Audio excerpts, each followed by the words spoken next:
My family laughed behind my back about my embarrassing career. Then I cut them off financially. Days later, they drained my bank account, but what I did next left they speechless. I'm Alex, I'm 27, and for the past few years I've been working as a full-time streamer. It's not something I really talk about with my family much, mostly because they don't understand it, and honestly, I prefer it that way. But here's the thing. I make good money, more than enough to live comfortably, invest, and, up until recently, support my family financially. My parents were never rich, and growing up things were always a little tight. My dad, let's call him Greg, worked an average office job and always complained about how real jobs don't pay enough. My mom stayed home and my sister Emily, well, she's a few years younger than me and still figuring life out. I don't blame her for that, but what I do blame her for is what happened a few nights ago. See, ever since I started making real money, my dad's attitude toward me has been weird.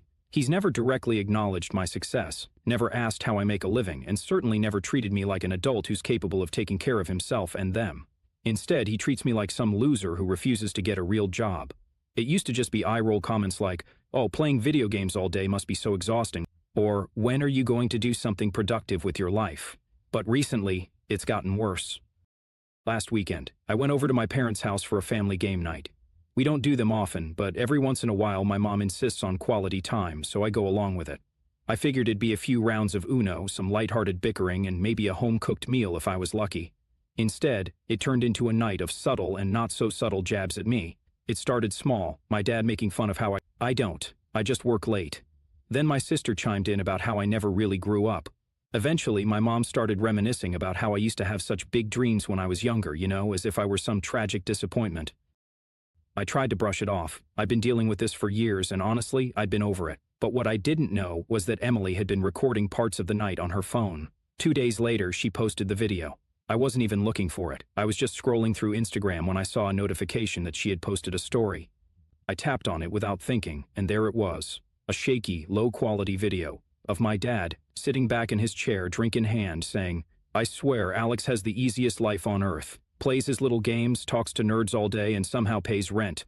He could be homeless in a year and not even see it coming." Then laughter. My sisters, my mom's, even my uncle was in the background chuckling. I swiped through the next few clips, and it was more of the same. My dad, going on about how Alex thinks he's some kind of businessman, while my mom made a joke about how I should put that computer science degree to use and get a real job. And my sister? She was filming it like it was some hilarious behind-the-scenes moment. At one point, she turned the camera on herself and whispered between giggles, "This is why he never brings a girlfriend home." Like I said, I knew they didn't take my job seriously. I knew they thought I was just wasting my life away in front of a screen. But something about seeing them say it when they thought I wasn't listening, hearing the laughter, the mockery, the sheer lack of respect, hit me in a way I didn't expect. For years I'd been helping them. I'd covered bills when they were struggling. I'd paid off my mom's medical expenses when she needed surgery last year. I even gave Emily money when she was short on rent for her apartment. And yet, here they were, laughing at me like I was some pathetic loser they had to tolerate. I closed Instagram, sat there for a second just staring at my phone, and then, for the first time in years, I felt something shift inside me. Because if that's how they really saw me, maybe it was time to stop helping them. At first, my brain tried to make excuses for them. Maybe they were just joking. Maybe this was one of those moments where people say stupid things for the sake of family banter. Maybe I was overreacting, but the longer I thought about it, the more I realized, no, this wasn't just one offhand joke. This wasn't some harmless teasing between family members. This was contempt. A group of people I'd been supporting in ways they probably didn't even realize, sitting around and laughing about how pathetic they thought I was. And the worst part? They meant it. You can tell when someone is joking. There's a certain energy to it, something lighthearted, something affectionate. But that video? That wasn't lighthearted. That was my dad sitting there confidently tearing me down like it was the most natural thing in the world. That was my sister recording it because she thought it was entertaining. That was my mom chiming in, not to defend me, not to say, "Hey, maybe we shouldn't be trashing Alex like this," but to add to it. I felt something tighten in my chest, a dull, simmering heat that wasn't quite rage yet, but close. I wanted to text Emily right then and there, ask her what the hell she was thinking, demand an explanation, but I stopped myself. Instead, I opened my banking app. I scrolled through my recent transactions, just letting the numbers sink in. $1,500 for rent money for my parents' house, $600 for the last chunk of Emily's car payment, $3,200 for a credit card bill my dad had forgotten to pay, $250 for groceries from when my mom called saying they were short last month, Line after line, a quiet, damning list of all the ways I'd been helping them. All the times they'd come to me with a small favor or an unexpected expense that they just couldn't handle on their own. For years, I'd said yes every single time because I wanted to help, because they were my family, because no matter how dismissive my dad was, no matter how little respect they showed me, I convinced myself that I was doing the right thing, that someday they'd see I wasn't some lazy failure. But now, staring at that video, at those transactions, it hit me. They weren't ever going to see me differently. Not unless I made them. I took a breath, then another, and then, finally, I did something I should have done a long time ago. I opened my group chat with my parents and my sister, and I typed, "Hey, just saw Emily's video, didn't realize you all thought so little of me." 3 little dots appeared almost instantly. My mom typing, then they vanished. Then my sister started, then stopped. Finally, my dad replied, "Oh, you saw that, come on, don't be so sensitive, we were just joking around." I stared at the screen. Joking, right? Before I could respond, Emily chimed in, "Yeah, it wasn't serious, lol. You know how Dad gets after a few drinks." That heat in my chest burned a little hotter. "Funny, I don't remember it being a joke when you needed money for rent last month," I typed. Another pause, longer this time. Then, "Dude, seriously? You're mad over a stupid video?" I clenched my jaw. This wasn't just about the video, it was about the years of disrespect, the years of being treated like some kind of joke even while I was the one making sure they could pay rent, keep the lights on, buy groceries, and they still didn't get it. So, I typed one last message. "I'll make this simple. If you think my job is so embarrassing, you won't have to worry about it anymore. Don't ask me for another cent." Then, before they could respond, I muted the chat, and for the first time in years, I felt something like relief. Of course, I knew this wasn't over, not by a long shot, because if I knew anything about my dad, it was that he never handled losing control well, and I'd just taken away his favorite safety net. I had a feeling the real fallout was about to begin. The first few hours after I muted the chat were eerily quiet. No messages, no frantic apologies, no desperate attempts to argue. For a brief, stupid moment, I almost thought maybe they got the message, maybe they finally understood. Then, around 9 p.m., my phone lit up. Dad calling. I let it ring. A minute later, a text. "Pick up the damn phone." Then another and another. "You really think you're going to cut us off over this? Grow up, Alex." There it was, that familiar tone, that mix of anger and entitlement, like he was owed a conversation, like I was the one being unreasonable for finally setting a boundary. I ignored him. 2 minutes later, Emily texted, "Dude, you're being so dramatic. Dad's pissed. Just talk to him. It wasn't even that serious." I didn't respond. Then my mom, "Alex, honey, please don't do this. You know your father didn't mean any harm." That one stung more than it should have. Not because I believed her, but because of how automatic it was, how predictable. She always did this. Minimized his behavior, swept things under the rug, smoothed things over just enough to keep the peace. I could practically hear her voice in my head, that tired, exasperated sigh she always used whenever I dared to push back. "You know how he is, Alex. Just let it go." So I put my phone on Do Not Disturb, shut my laptop, and went live. It was a good stream too, pulled solid numbers, had a great game, even got a couple of big donations from some regulars. And the whole time, I kept thinking, this is my real life, not them. This. I should have felt free, and in a way I did, but I also knew my dad, and I knew he wouldn't just let this go.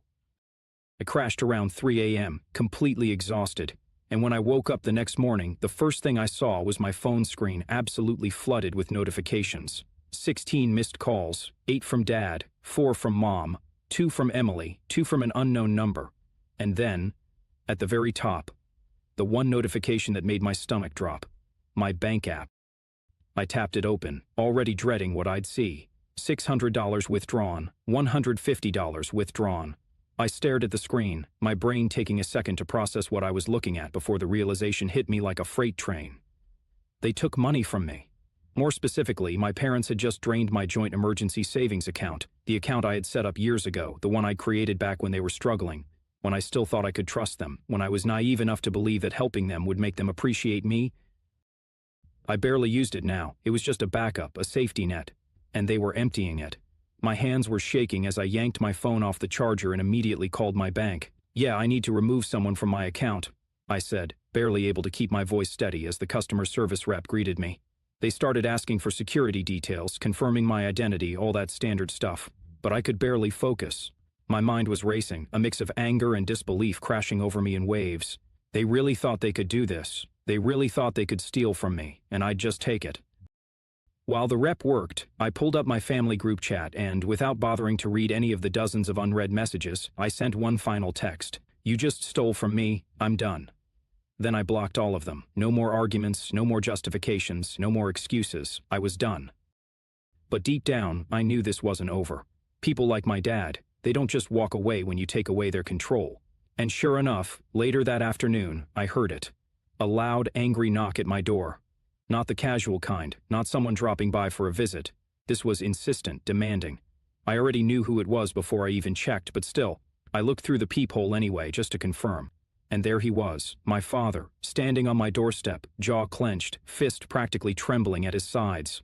He didn't look angry, he looked furious, and I had a feeling this was about to get a lot worse.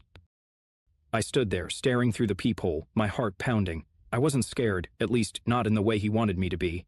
But there was something about the way he stood there, his whole body practically vibrating with anger, that made my blood run cold. He didn't just look pissed, he looked offended, like I had done something to him, like I was the one who had crossed the line.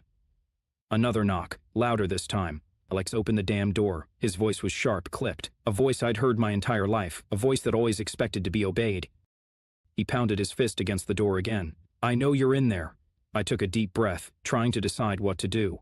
My first instinct was to ignore him, let him rage out there until he got bored and left, but I knew my dad, that wasn't going to happen. He would stay, he would yell, he would escalate, and I wasn't about to have my neighbors calling the cops because my father didn't know how to take no for an answer. So, I unlocked the door. The second I cracked it open, he shoved his way inside. I had time to step back before he was already in my apartment, standing in my living room like he owned the place. What is wrong with you? He demanded, his voice low but seething, his hands clenched into fists at his sides, his whole body tense like he was barely holding himself back. You blocked your mother, your sister, after everything we've done for you? I let out a sharp laugh. Everything they've done for me. That was rich. You stole from me, I said, my voice cold. Don't act surprised that I'm cutting you off. His face twisted into something ugly, a sneer curling at his lips. Stole from you? Don't be dramatic. That money was for the family. I felt my fingers tighten into a fist at my side. That was my money that I earned, that I chose to share with you when I thought you actually needed it, I said, taking a step closer, refusing to let him tower over me like he used to when I was a kid. But I'm done. I'm not your damn ATM. I'm not paying your bills. I'm not bailing you out anymore. He scoffed, shaking his head. So that's it. You're just going to turn your back on us. I felt something in me snap. You turned your back on me? I shot back, my voice rising. You and Emily and Mom sat there and laughed at me. You mocked me, humiliated me, and now that you're losing my money, now you suddenly care. He rolled his eyes, letting out an exasperated sigh, like I was the one being ridiculous. Jesus, Alex, it was a joke. You're really going to throw a tantrum over that? I couldn't help but laugh, sharp, bitter, incredulous. A joke. It was always a joke when it suited them. Funny how it wasn't a joke when you were taking my money, though, I said. Funny how you never had a problem with my embarrassing career when it was paying your damn rent. That was when something changed. His expression flickered, just for a second, just long enough for me to see it. Uncertainty, a crack in his armor, like for the first time it was actually registering how serious I was. But then, just as quickly, the anger was back. He stepped closer, jabbing a finger in my chest. You wouldn't have that money if it wasn't for us. He spat. We raised you, we supported you. You wouldn't be where you are if we hadn't busted our asses putting food on the table for you. I let out a breath, shaking my head. And I paid you back 100 times over, I said. I took care of you. I covered your bills. I gave you everything I could, and it was never enough for you. I locked eyes with him, my voice turning ice cold. But I'm done.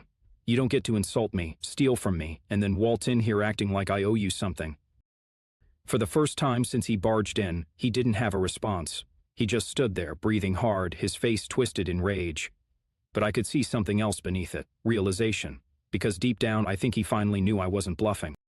Then, just when I thought he might actually leave, his lips curled into a smirk. You think you're so damn successful, huh? His tone was mocking now, dripping with condescension. Think you're some big shot internet star. I didn't say anything. I just crossed my arms and waited for him to get to his point. He let out a short, bitter laugh. You think this streaming thing is going to last forever? You think you're set for life? Let me tell you something, kid. You're nothing. You're a joke. You think these people watching you online actually care about you? The second you stop being entertaining, the second some younger, better streamer comes along, you'll be forgotten. And when that happens, He spread his arms wide, giving me that patronizing, self-satisfied grin that used to make my stomach churn as a kid. "You'll come crawling back, just like I knew you would." I just stared at him for a long moment. He really believed that. He needed to believe that, because the alternative, that I was actually successful, that I was actually better off without them, was something his ego couldn't handle. So, I smiled, a slow, knowing smile that made his smirk falter just slightly. "You really think that, huh?" I said, my voice almost amused. "You really think I need you?" I took a step closer, looking him dead in the eye. "You have no idea how much money I make." And that was when I saw it, that flicker of something in his expression. Greed, curiosity, doubt.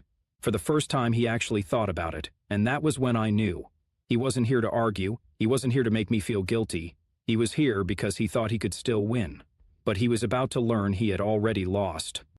For the first time in my life, I saw something I never thought I'd see on my father's face. Hesitation, doubt. He wanted to believe I was bluffing. He needed to believe that I was still the same kid he could manipulate, that my success was temporary, that at any moment I'd come crawling back, desperate for his approval. But he wasn't stupid. He had never actually bothered to ask me about my career before, but now, standing in my apartment, my nice apartment, in a building he probably couldn't afford to rent a closet in, it was hitting him. I was doing better than him. Better than all of them. And he hated it. "You think you're too good for us now?" His voice had lost some of its bite, but he was still trying to cling to the upper hand. "You think just because you got lucky playing video games on the internet, you don't need your family anymore?" I sighed, shaking my head. "You don't get it, do you? This isn't about money. It's about respect." I gestured around the room. "I worked my ass off for this. And instead of being happy for me, instead of being proud of me, you sat there and laughed. You treated me like a joke." I took a step closer, my voice cold. "But I'm the one laughing now." His jaw clenched. "You think you'll be laughing when this all falls apart? Because it will fall apart, and when it does, don't come crying to us." I tilted my head, studying him. "That's funny," I said, "because I was about to say the same thing to you." He scoffed, but I saw the flash of uncertainty in his eyes. I let the silence stretch between us before I finally spoke again. "You need me?" I said simply, "not the other way around." His face turned red. He opened his mouth to fire back some half-baked insult, but then his phone buzzed. He pulled it out, glanced at the screen, and his scowl deepened. I smirked. "That mom asking if you got me to change my mind?" His grip on the phone tightened. "Bingo." I crossed my arms. "Let me guess, since I cut you off, the bills are stacking up. You've got debts. Maybe mom's been hounding you because suddenly there's no money coming in to save her from herself. Maybe Emily's panicking because she lost her safety net." I let my words sink in before I delivered the final blow. "How does it feel, Dad, knowing that the embarrassing failure is the only reason you weren't drowning?" His breathing was heavier now, his whole body tense with rage, but he had nothing to say because he knew I was right. I walked to the door and opened it wide. "Get out." He didn't move. He just stood there, staring at me, like he couldn't quite believe this was happening, like he still thought there was a way to turn this around. "You're making a mistake, Alex," he finally said, voice low. "Family is all you've got." I held his gaze. "That's where you're wrong. For the first time in my life, I wasn't afraid of him. I wasn't seeking his approval. I didn't care what he thought. And that scared him more than anything." He lingered for a few seconds longer, maybe hoping I'd change my mind, maybe waiting for some last-minute guilt trip to land. But I just stood there, waiting. And finally, he turned and walked out. I shut the door behind him and locked it. Then I took a deep breath. I wasn't angry anymore. I wasn't hurt. I wasn't even sad. I just felt free. I took a moment to just stand there, letting the silence settle around me. No more guilt, no more obligations, no more bending over backward for people who never cared about me in the first place. It was over, and for the first time in years I felt like I could finally breathe. I knew they'd try to reach out again, maybe not today, maybe not tomorrow, but eventually when the money ran out, when things got tough, when they needed me again. But I wasn't going to be there. I had spent years supporting them, hoping they'd see my worth, but the truth was, I never needed their validation. I was successful without them. I was happy without them. And I wasn't about to let them drag me down ever again.